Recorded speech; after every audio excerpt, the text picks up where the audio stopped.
चोर आमे चोरी करने आसुचु हालेलुया किंतु आपण मानकु किछि असुविधा करिबु नाही किंतु तमे जो सोइबा समय रे पाचिरी होउची ना तार रहस्य कोन आमे जानिनु कहले हालेलुया। तमे प्रत्येक दिन जो सोउच प्रत्येक दिन सोइले आमे आसिला बेलकु पाचिरी होउची कहले तुम प्रत्येक दिन आछो कहले हां आमे प्रत्येक दिन आसुचु प्रथम दिन आसिलु तुम चारिपट पाचिरी थिला तुमको आमे किछि करि परलु नाही। द्वितीय दिन आसिलु चारिपट पाचिरी थिला आमे किछि करि हला नाही। तृतीय दिन आसिलु किंतु पाचिरी अछि गोटे होल अछि आमे पोसिलु हालेलुया। सेमान कोन कहले प्रथम दिन आमे प्रार्थना करिलु हालेलुया।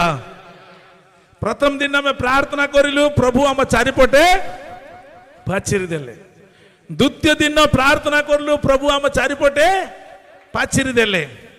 तृतीय दिन माने प्रार्थना न करके सईलु हालेलुया। कौन न करके प्रार्थना न करके सईलु आज तुम प्रवेश करि परलो।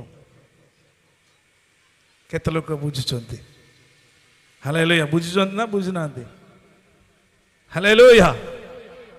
प्रार्थना करिले प्रोटेक्शन प्रेज द लॉर्ड। प्रार्थना करले प्रभु सुरक्षा देवे।